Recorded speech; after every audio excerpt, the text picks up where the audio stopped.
You're listening to the Stephen A. Smith Show podcast. Number to call up as always is 888-SAY-ESPN. That's 888-729-3776. Learn what affects your credit scores and what you can do to improve them with Credit Karma. Maybe you need to dispute an error on your credit report, or you're just too busy paying too much interest. Credit Karma can help with that, too. Visit CreditKarma.com or download the app right now. That's Credit Karma, Karma.com. Time for Straight Talk, brought to you by Straight Talk Wireless. Best phones, best networks, no contracts. I am coming at you live from Cleveland, Ohio, site of Game 3 of the NBA Finals, scheduled to take place at Quicken Loans Arena, a.k.a. The Q, tomorrow night, Wednesday night. Looking forward to that game. Cavaliers' championship aspirations are on the line. If they lose, no team in NBA history has overcome a 3-0 deficit to win an NBA Finals, and I promise you this won't be the first. They lose tomorrow night, it's a wrap. We all know that. That's something that we'll definitely get into. Hour number 2, one of the greatest fighters in the world, pound for pound, got a welterweight championship fight this Saturday night in Vegas. You can catch it on the ESPN app. The great Terrence Crawford goes up against Joe Horn, the man that defeated Manny Pacquiao last summer for the welterweight crown. Remember, Terrence Crawford is moving up from junior welterweight to welterweight for this fight. So it'll be real interesting to talk to him about what his expectations are. He and I have spoken many occasions, but this is the first time I'll be actually interviewing him. I'm looking forward, on radio that is. I'm looking forward to that conversation. But before we do anything, we know where we have to go today, because we know what the news is today. In case any of you did not know, you've been living under a rock and you didn't realize what transpired. The White House, specifically the President of the United States, canceled the Philadelphia Eagles' visit to the White House. Okay? And being who he is, how he can be, in terms of stealing the narrative. And he's done it, ladies and gentlemen. He's hijacked the narrative. Make no mistake about it, this is the latest nugget of evidence to give to you. The Eagles were scheduled to attend after winning the Super Bowl championship, obviously. They were scheduled to attend today, June 5th. And the president changed his mind, evidently because only a handful of Philadelphia Eagles were going to show up. The president and the White House issued a statement yesterday afternoon. And then they issued a statement today. 2 different statements. Nevertheless, you deserve to hear both. The first one that they issued yesterday said the following. The Philadelphia Eagles are unable to come to the White House with their full team to be celebrated tomorrow. They disagree with their president because he insists that they proudly stand for the national anthem, hand on heart, in honor of the great men and women of our military and the people of our country. The Eagles wanted to send a smaller delegation, but the 1,000 fans planning to attend the event deserve better. These fans are still invited to the White House to be part of a different type of ceremony, one that will honor our great country, pay tribute to the heroes who fight to protect it, and loudly and proudly play the national anthem. I will be there at 3 p.m. with the United States Marine Band and the United States Army Chorus to celebrate America. That was President Trump in the White House statement yesterday. As of a couple of hours ago, today, the White House modified their statement to some degree, and this is what they had to say. Quote, after extensive discussions with the Eagles organization, which began in February, the team accepted an invitation from the president to attend a June 5 celebration of their victory in Super Bowl 52 at the White House. On Thursday, May 31st, the team notified the White House of 81 individuals, including players, coaches, management, and support personnel, who would attend the event. On Friday, the Secret Service cleared them for participation. These individuals, along with more than 1,000 Eagles fans, were scheduled to attend the event. Late Friday, citing the fact that many players would not be in attendance, the team contacted the White House again and attempted to reschedule the event. The president, however, had already announced that he would be traveling overseas on the dates the Eagles proposed. The White House, despite sensing a lack of good faith, nonetheless attempted to work with the Eagles over the weekend to change the event format that could accommodate a smaller group of players. Unfortunately, the Eagles offered to send only a tiny handful of representatives, while making clear that the great majority of players would not attend the event despite planning to be in D.C. today. In other words, the vast majority of the Eagles team decided to abandon their fans. Couple of things. Mr. President, White House, could y'all make up your mind? Because in one hand, you basically accuse them of being unpatriotic. In this go-round, you're accusing them of abandoning their fans. Which one is it? That's point number one. Point number two. Having heard all the evidence, President canceling the event, believe it or not. If practically no one was going to show up but 10 people, according to the reports, why bother? I think that's legitimate. I mean, if only 10 people is going to show up, the team is saying, hell with you. We don't want to come to the White House and celebrate. So I have no problem with him canceling the event under those conditions. I wouldn't have the event if it were just for 10 people.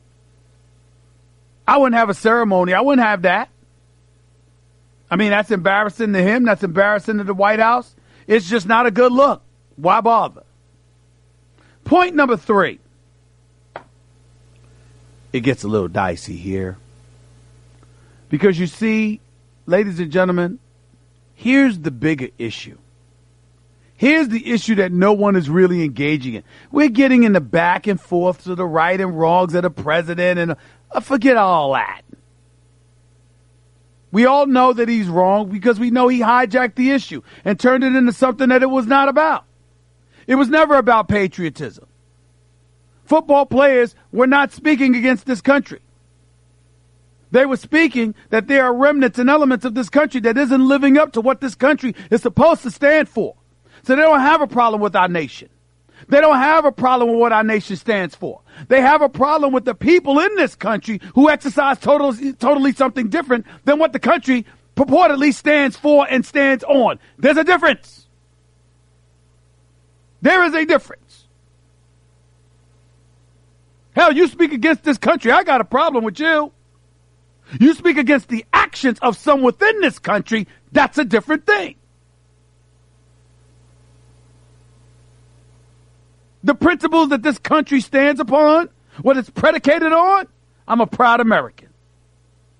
Those in position of power and how they choose to modify rules to their own making and their own liking, and what they choose to do with it because they're in positions of power, those are the people I have a problem with. That's not having a problem with the country. That's having a problem with you, whoever that you is.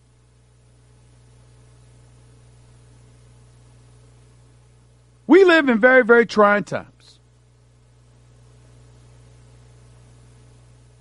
And to me, when I listen, I read those statements and I listen to what the president and the White House has to say. It's public relations. It's grandstanding. It's giving forth a different imagery than what's actually going on. You're talking about players standing for the national anthem, respecting our flag. You shifted it to an issue of patriotism. Colin Kaepernick's protest, or those from Eric Reed and others who have followed him, was never about patriotism. It was about racial inequality, injustice, and issues that law enforcement were having with minority communities in our country. That's what the issue was about. Issues that we all have acknowledged actually exist. President hijacked the issue, made it about something it totally was not about. And his constituency, which spans at least, at minimum, 62 million strong, have fallen for it hook, line, and sinker. But whether the president is right or wrong is irrelevant. If you're the National Football League, how are you feeling right now? You're puppets on a string. That's the story. The story isn't President Trump being President Trump. The story isn't President Trump and whether or not he's engaging in evasive tactics or, whatever the case may be. Because guess what? You Google him and you get to see Eagles, national anthem, and Trump. You don't get to see the Russia investigation. You don't get to see immigration. You don't get to see the issues or news about a wall. You don't get to see budget deals trying to be reached. You don't get to see whether or not he's willing to pardon himself. Or clips from Rudy Giuliani on with George Stephanopoulos 1 minute or Sean Hannity the next. You don't get to focus on that. You don't get to pay attention to that. It doesn't matter. Why? Because the narrative has been hijacked. And as a result, you get to focus on what he wants you to focus on. And that's fine. You might hate on him for it. Ladies and gentlemen, you got to admit it's kind of brilliant. You got to admit it. I mean, you just got to admit it. When it comes to PR, damn it, Donald Trump's box office. Just call it what it is. Hate all you want to. I'm just so sick and tired of folks getting themselves up in a tizzy. He is who he is. And oh, by the way, he always told you and showed you that was him. Tell me when you've ever heard him admit he's wrong. Why do you think I loved it when Alec Baldwin would spoof him on Saturday Night Live when he said up there, he said, I would like to apologize. What? Apologize? Do you mean apologize? No, I would never do that. That's not what he does. And he's the ultimate self-promoter. And he's always the victim, never the villain. And tell me what you don't know. He's our president. Like it or not. And last time I checked, this nation is the greatest nation in the world. We adapt, we overcome. We always have, we always will. LeBron James on the Eagles and the White House. It's typical of him. I'm not surprised. I know whoever wins this series won't be going, us or Golden State. That's LeBron James, a quote on Donald Trump and the White House just now. I'll repeat it. It's typical of him. I'm not surprised. I know whoever wins this series won't be going, us or Golden State. LeBron James. Nobody's surprised. So my response to all of you out there who are complaining and being so up in arms about the president, grow the hell up. What's the problem? Why are we acting like we live in some dictatorship where you can't adjust and modify and adapt to the times that we're living in? The man won the election. He's the president. He's not the first president a lot of folks didn't like, and he won't be the last. This is America. We'll get over it. That's not the real story here. The real story is not about whether or not this man wants the Eagles at the White House or cancel some damn visit. This is about the National Football League, who are like puppets on a string. I don't say that gladly. I don't say that proudly. I'm not trying to excoriate anybody. I'm just talking fact. You're getting millions upon millions of dollars from the Department of the Defense since the 2008, 2009. You engage in what Senator John McCain out of Arizona called paid patriotism. But in the process of collecting the millions of dollars to advocate and provoke and push and market and promote patriotism, you forget to be patriots yourself by mandating a national anthem policy? The NFL, the NBA had the policy. The Major League Baseball had the policy. National Hockey League had the policy. Where were you, National Football League? Why were you late to the party? Why did you drag your feet? Why did you not have a policy in place? So if Colin Kaepernick had elected to take a knee, he would have been in violation of that policy. Why did you not have that policy in place? Why were you late to the party? So late, in fact, that you didn't even exist until the president spoke up. And it was after the president spoke up that you said, we got to do something about it. And now you tried to implement this bogus national anthem policy that's bringing even more attention to the Colin Kaepernick protest. So now before, whereas we looked for people who took one knee, now you got a situation where anybody who's coming out of their locker room after the anthem is being played, there's going to be the eye of the storm on them. And by the way, that's not just players. If a coach comes out there late, well, how come you weren't out there when the national anthem was being played? How about broadcasters in the media? How come y'all weren't out there when the national anthem was being played? How about team personnel, coaches? How come y'all weren't out there when the national anthem was being played? Everybody is suddenly under a microscope. This is not going away. The National Football League got played. They got played. They look like bumbling idiots over this issue. I'm not calling them idiots. I'm not calling them bumbling idiots. I'm saying how they look over this particular issue. They look like fools. You did this to yourself. You did this. And then you did, and guess what, ladies and gentlemen? They did it implementing this new national anthem policy that calls for you to either stand for the national anthem while you're out on the field or wait until the national anthem is over in your locker room and then come out thereafter. They implemented this policy, we have now learned, because of the president and what he said. Jerry Jones is on the record with the whole collusion case that Colin Kaepernick filed. Jerry Jones is on the record saying he spoke to the president. Other owners acknowledge they spoke to the president. So now we have a situation where the commander-in-chief is on the phone with owners of National Football League teams, potentially influencing policy, which is not supposed to happen. And the NFL owners allowed themselves to be in this position. They look like fools. Absolute fools. You don't get to get around this.